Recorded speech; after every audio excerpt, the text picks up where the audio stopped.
Hello friends, welcome to our channel. Friends, आज आपण अतिशय महत्त्वाचा विषय पाहणार आहोत मेंटेनन्सबद्दल, जो की आधी CRPCमध्ये 125 सेक्शन 125 होता. आता भारतीय नागरिक सुरक्षा संहिता 2023 यामध्ये सेक्शन 144 आहे मेंटेनन्सचा. तर हा नंबर लक्षात ठेवा.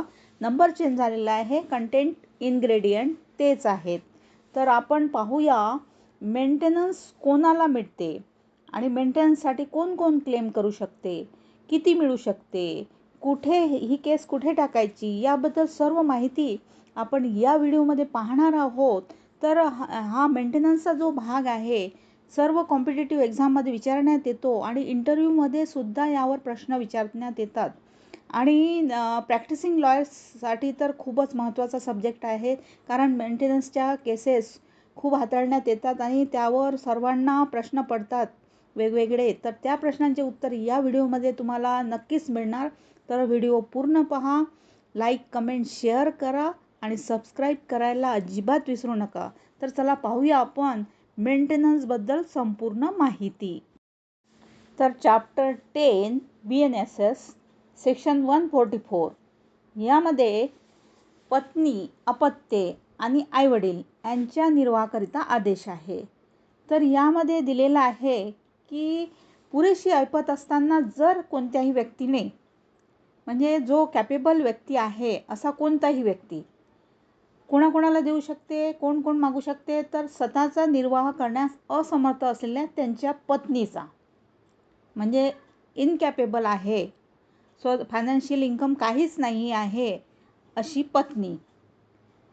नंबर 2 आहे स्वतःचा निर्वाह करण्यास असमर्थ असलेल्या त्याच्या औरस किंवा अनौरस अज्ञान अपत्याचा, म्हणजे मुले, लहान मुले, मायनर मुले, विवाहित असो व अविवाहित असो. नेक्स्ट कंडिशन आहे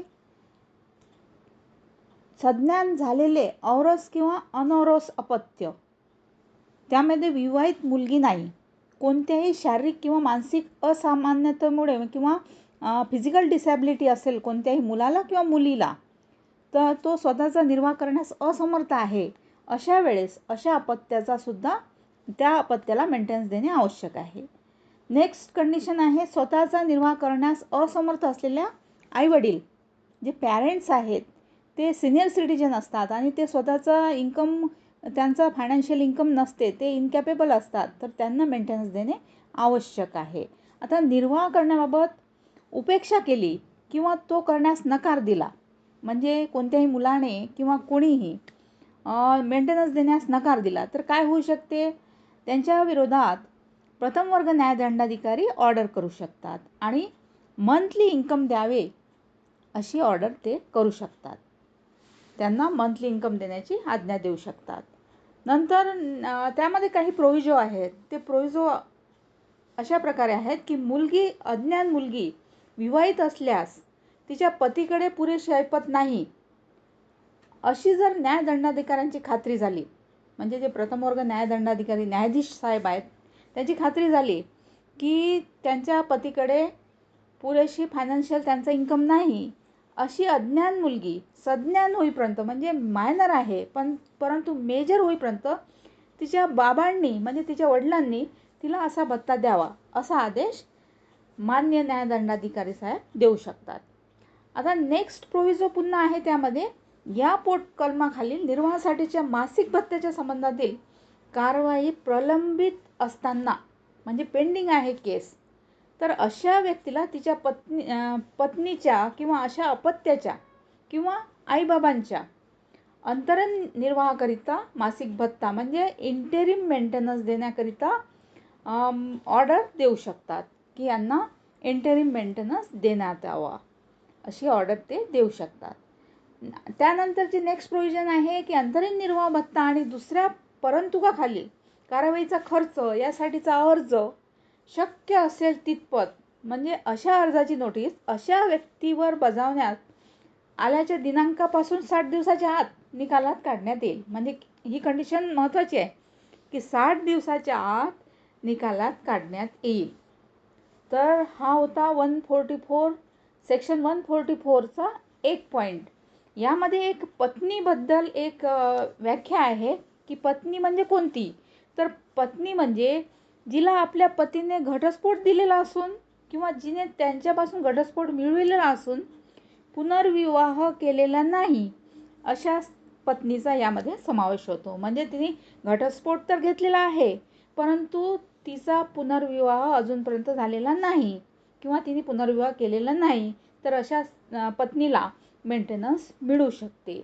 आता यामधलं सेकंड नंबरची जी कंडिशन आहे ती आपण पाहूया, की असा कोणताही निर्वाह भत्ता किंवा अंतरिम निर्वाह भत्ता म्हणजे इंटेरिम मेंटेनन्स आणि कारवाईचा खर्च आदेशाच्या दिनांकापासून किंवा तसा आदेश देण्यात आला असेल तर निर्वाह भत्ता किंवा यथास्थिती अंतरिम निर्वाह भत्ता म्हणजे इंटरिम मेंटेनन्स या कारवाईचा खर्च अर्ज ज्या तारखेस केला असेल त्या तारखेपासून देय असेल. म्हणजे ज्या तारखेला तुम्ही अर्ज केला असेल तिथून त्या तारखेपासून मेंटेनन्स तुम्हाला द्यावा लागेल.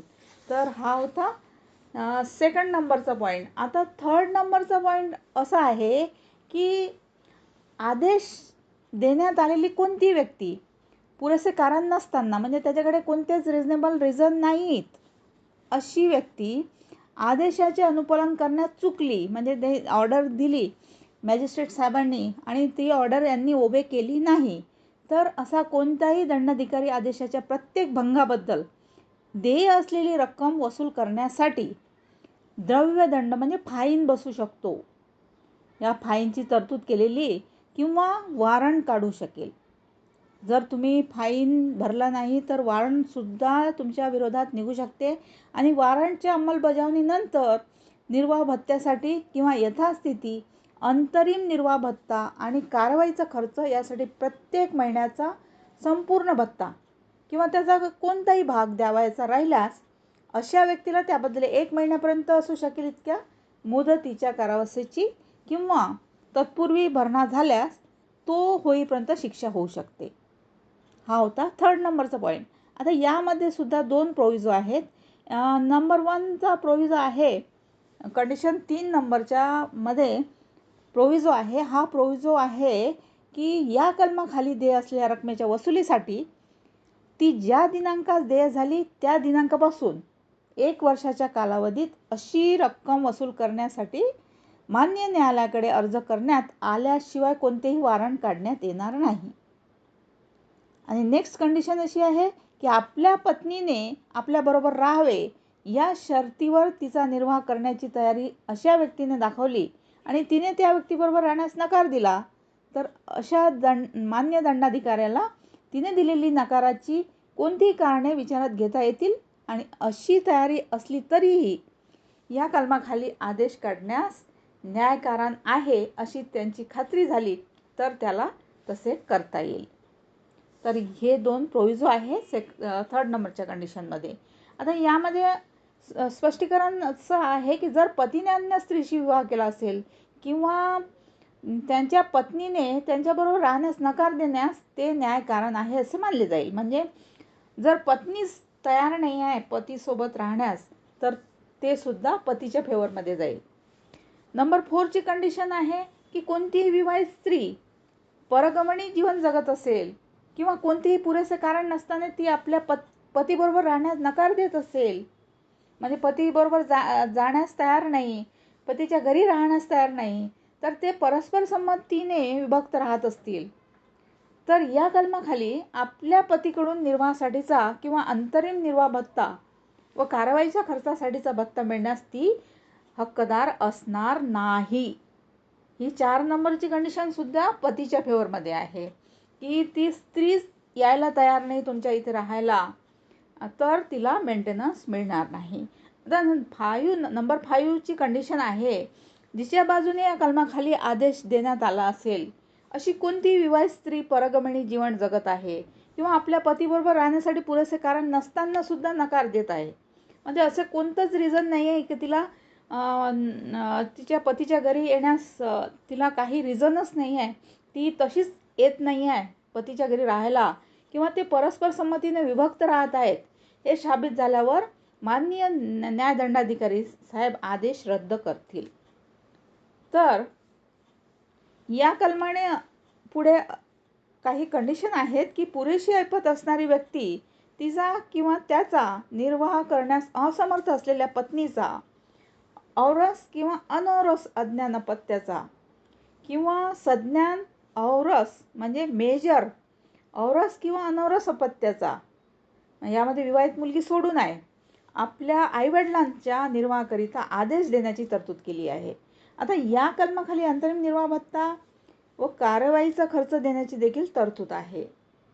अज्ञान विवाहित मुलगी तिच्या पतीची ऐपत नसेल तर निर्वाह भत्ता मिळण्यास सज्ञान होईपर्यंत पात्र आहे. तर हा होता सेक्शन 144. आता आपण सेक्शन 145 म्हणजे कार्यपद्धती पाहू की ही कशा प्रकारची प्रोसिजर असते. सेक्शन 145 प्रोसिजर आहे. या प्रोसिजरमध्ये केस कुठे टाकायची, कोणत्या जिल्ह्यात टाकायची, तर याबद्दल दिलेलं आहे की कलम 144 म्हणजे 144 याखाली निर्वाह भत्ता मिळवण्यासाठीची जी प्रोसिजर आहे म्हणजे अर्ज दाखल करणे वगैरे, अर्ज करणारी व्यक्ती जेथे असेल तिथे, म्हणजे जी अर्ज करणारी व्यक्ती आहे, पत्नी आहे किंवा आईवडील आहे, जे तिथे राहतात तिथे सुद्धा टाकू शकतात, किंवा ती व्यक्ती किंवा तिची पत्नी राहत असेल किंवा जेथे ती व्यक्ती आपल्या पत्नीबरोबर किंवा अपत्यांबरोबर, अनौरस किंवा औरस अपत्यांच्या आईबरोबर पूर्वी राहिले असेल त्या ठिकाणी सुद्धा अर्ज करू शकतात, त्या कोर्टात सुद्धा केस दाखल करू शकतात. किंवा त्यांचे आईवडील जर असतील, आईवडिलांना मेंटेनन्स पाहिजे असेल तर आईवडील राहत असेल तेथे सुद्धा ते त्या कोर्टात केस दाखल करू शकतात. तर या सेक्शन 145 मध्ये ही प्रोसिजर दिली आहे. यामध्ये काही प्रोव्हिजो आहेत. तर अशा कारवाईतील सर्व पुरावा निर्वाह खर्च देण्याचा आदेश ज्या व्यक्तीविरुद्ध आहे, म्हणजे ज्या पतीविरुद्ध आहे, तो पती जर कोर्टासमोर हजर राहत असेल किंवा कोर्टासमोर हजर राहत नसेल तर त्यांचे वकील जे आहेत त्यांच्या वकिलासमक्ष सर्व पुरावा घेतला जाईल आणि तो समन्स खटल्यासाठी विहित केलेल्या रीतीने नोंदला जाईल. आणि पुन्हा प्रोव्हिजो आहे त्यामध्ये सेकंड नंबरच्या कंडिशनमध्ये सेक्शन 145 मध्ये की निर्वाह खर्च देण्याचा आदेश ज्या व्यक्तीविरुद्ध देण्याची सूचना असेल, म्हणजे मेंटेनन्स देण्याचा आदेश ज्या व्यक्तीविरुद्ध देण्याची सूचना असेल ती व्यक्ती बजावणी करण्यासाठी टाळत असेल किंवा जाणून न्यायालयात हजरच राहत नसेल, जाणून घरीच राहत असेल आणि न्यायालयात येण्याचा टाळाटाळ करत असेल, अशी जर त्या न्यायदंडाधिकाऱ्याची खात्री झाली तर मान्य न्यायदंडाधिकारी एकतर्फी सुनावणी व निर्णय करण्याची कारवाई करता येईल त्यांना. आणि याप्रमाणे देण्यात आलेला कोणताही आदेश त्यांच्या दिनांकापासून, त्या केसच्या दिनांकापासून 3 महिन्याच्या आत करण्यात आलेल्या अर्जावरून दंडाधिकाऱ्याला सबळ कारण दाखविण्यात आल्यावर विरुद्ध पक्षकाराला वाद खर्च देण्याबाबतच्या अटी धरून न्याय व उचित वाटतील अशा अटींच्या अधीनतेने रद्द ठरविता येईल. आता यामध्ये कंडिशन नंबर 3 अशी आहे की सेक्शन 144 खालील अर्जाचे काम पाहताना मान्य न्यायालयाला खर्चाबाबत न्याय असेल असा आदेश देण्याचा अधिकार असेल. तर ही प्रोसिजर आहे सेक्शन 145 मध्ये. सेक्शन 146 म्हणजे भत्ता कमी अधिक करणे. आता पत्नीच्या परिस्थितीत किंवा काही सर्कमस्टन्समध्ये चेंज झालेला आहे तर त्या परिस्थितीमध्ये भत्ता कमी अधिक करण्यात येतो किंवा जो मेंटेनन्स आहे तो काही परिस्थितीमध्ये रद्द करण्यात येतो. तर हे या सेक्शनमध्ये दिलेलं आहे, सेक्शन 146 मध्ये भत्ता कमी अधिक करणे. आता कलम 144 अन्वये निर्वाहासाठी मासिक भत्ता किंवा इंटेरिम मेंटेनन्स मिळणाऱ्या किंवा त्याच कलमाखालील ज्या परिस्थितीत आहेत त्यांच्या पत्नीला, मुलाला किंवा आईवडिलाला जे मंथली मेंटेनन्स आहे किंवा इंटेरिम मेंटेनन्स आहे ते देण्याचे आदेश मिळालेल्या कोणत्याही व्यक्तीच्या परिस्थितीत, म्हणजे त्या व्यक्तीच्या सर्कमस्टन्समध्ये बदल झाल्याचे निदर्शनास आल्यास मान्य न्यायदंडाधिकारी त्याला योग्य वाटतील असे बदल मासिक निर्वाह भत्त्यात, म्हणजे जे मंथली मेंटेनन्स असते त्यामध्ये निर्वाह भत्त्यात चेंज करू शकतात किंवा इंटेरिम मेंटेनन्समध्ये सुद्धा चेंज करू शकतात. तर सेकंड नंबरची कंडिशन आहे त्यामध्येच 146 मध्ये, जेथे सक्षम दिवाणी न्यायालयाच्या कोणत्याही निर्णयाचा परिणाम म्हणून कलम 144 खाली केलेला कोणताही आदेश म्हणजे कोणतीही ऑर्डर रद्द करावा किंवा त्यात बदल करावा असे मान्य न्यायदंडाधिकाऱ्याला वाटेल, येथे त्यांना आदेश रद्द करता येईल किंवा त्यात बदल करता येईल. हा होता पॉईंट नंबर 2. आता पॉईंट नंबर 3 मध्ये दिलेला आहे, ज्या स्त्रीला आपल्या पतीने घटस्फोट दिला आहे किंवा जिने त्यांच्यापासून घटस्फोट मिळविला आहे, तिच्या बाजूने कलम 144 खाली कोणताही आदेश, कोणतीही ऑर्डर काढण्यात आला असेल किंवा जर मान्य न्यायदंडाधिकाऱ्यांची अशी खात्री झाली की खालील काही पॉईंट दिलेले आहेत की त्यांची खात्री कोणकोणत्या सिच्युएशनमध्ये झाली तर त्यांना रद्द करता येईल किंवा बदल करता येईल. तर नंबर ए आहे, अशा घटस्फोटाच्या दिनांकानंतर त्या स्त्रीने पुन्हा विवाह केला म्हणजे पुनर्विवाह केला आहे, तर तो तिच्या पुनर्विवाहाच्या दिनांकाला व तेव्हापासून असा आदेश रद्द करेल. नंबर बी आहे, त्या स्त्रीला तिच्या पतीने घटस्फोट दिला असून त्या पक्षकारांना लागू असलेल्या रूढीप्राप्त किंवा व्यक्तिविषयक कायद्यान्वये अशा घटस्फोटानंतर देय होणारी संपूर्ण रक्कम तिला मिळालेली आहे. आता कोणत्या कोणत्या पार्टी अशा असतात, दोन्ही पार्टी मिळून म्युच्युअली कंपेन्सेशन घेतात. दोन्ही पार्टी बसतात एका ठिकाणी आणि कंपेन्सेशन ठरवून दोन्ही पार्टी एकमेकांना रक्कम देऊन मोकळ्या होतात. तर मग ती सदर आदेशापूर्वी असो वा नंतर असो, तर अशाही सिच्युएशनमध्ये मान्य न्यायाधीश योग्य ते निर्णय घेऊ शकतात. आता यामध्ये असा आदेश होण्यापूर्वी अशी रक्कम दिलेली असल्यास त्या बाबतीत किंवा असा आदेश झाल्याच्या दिनांकापासून. नंबर 2 मध्ये आहे, अन्य कोणत्याही बाबतीत पतीने त्या स्त्रीला प्रत्यक्षात काही काळापुरती निर्वाह खर्च जो मेंटेनन्स दिला असल्यास तो कालावधी संपल्याच्या दिनांकापासून असा आदेश रद्द करेल. म्हणजे मान्य न्यायाधीश साहेब या जर कंडिशन असतील वरच्या आणि या त्या पत्नीने पूर्ण केलेल्या असतील, म्हणजे तिचा पुनर्विवाह झाला असेल किंवा तिने पूर्ण कंपेन्सेशन घेतलेलं असेल आधीच तिच्या पतीकडून, तर मान्य न्यायाधीश ती जी मेंटेनन्सची त्यांचा जो अर्ज आहे तो आदेश रद्द करू शकतात. तर नेक्स्ट कंडिशन आहे की त्या स्त्रीने पतीपासून घटस्फोट मिळवला असून आपल्या घटस्फोटानंतरच्या निर्वाहासंबंधीच्या किंवा इंटेरिम मेंटेनन्स संबंधी आपले हक्क तिने स्वेच्छेने सोडून दिले आहेत, तर आदेशाच्या दिनांकापासून ती ऑर्डरसुद्धा रद्द करण्यात येईल. म्हणजे स्वतःच तिने म्हटले आहे की मला काहीच नको, मला मेंटेनन्ससुद्धा नको आणि काहीच नको, तर अशा परिस्थितीतसुद्धा ती जो आदेश आहे तो रद्द करण्यात येईल. आता लास्ट कंडिशन आहे या सेक्शनमधली, कलम 144 अन्वये ज्या व्यक्तीला मासिक निर्वाह भत्ता, इंटरिम मेंटेनन्स भत्ता, जो काही अंतरिम निर्वाह भत्ता किंवा त्यापैकी काहीही देण्याचे आदेश देण्यात आले असतील, तर अशा कोणत्याही व्यक्तीबाबत कोणताही निर्वाह भत्ता किंवा हुंडा वसूल करण्यासाठी किंवा कोणताही हुकूमनामा काढताना दिवाणी न्यायालय त्या आदेशानुसार अशा व्यक्तीला देण्यात आलेली किंवा तिने वसूल केलेली जे मानसिक मंथली मेंटेनन्स आहे आणि इंटेरिम मेंटेनन्स आहे किंवा त्यापैकी कशाची रक्कम हिशेबात घेईल. तर हा होता सेक्शन 146. आता 147 मध्ये काय आहे, तर यामध्ये दिलेलं आहे निर्वाह खर्चाच्या आदेशाची अंमलबजावणी. आता अंमलबजावणी कशी होते, एक्झिक्युशन कसं होते, तर निर्वाह खर्चाच्या किंवा जो इंटरिम मेंटेनन्स आहे, कारवाईचा खर्च म्हणजे ज्या केसेससाठी जो खर्च लागलेला आहे तो खर्च, आदेशाची एक प्रत जिच्या बाजूने तो आदेश काढण्यात आला आहे त्या व्यक्तीला किंवा तिचा कोणी पालक असल्यास म्हणजे गार्डियन असल्यास त्याला, किंवा ज्या व्यक्तीला निर्वाह भत्ता किंवा अंतरिम निर्वाह भत्ता व कारवाईचा खर्च द्यावायचा तिला विनाशुल्क दिली जाईल. आणि कोणताही मान्य न्यायदंडाधिकारी ज्या व्यक्तीविरुद्ध तो आदेश देण्यात आला ती जेथे असेल अशा कोणत्याही स्थळी अशा दंडाधिकाऱ्याला, अशा मान्य न्यायदंडाधिकारी त्या जो पक्षकार आहे त्या पक्षकाराला देय भत्ता किंवा यथास्थिती खर्च दिलेला नसल्याची खात्री झाल्यावर अशा आदेशाची अंमलबजावणी करू शकतील. तर यामध्ये दिलेलं आहे की निर्वाह खर्चाच्या आदेशाची अंमलबजावणी करण्याची तरतूद या कलमामध्ये सेक्शन 147 मध्ये करण्यात आली आहे.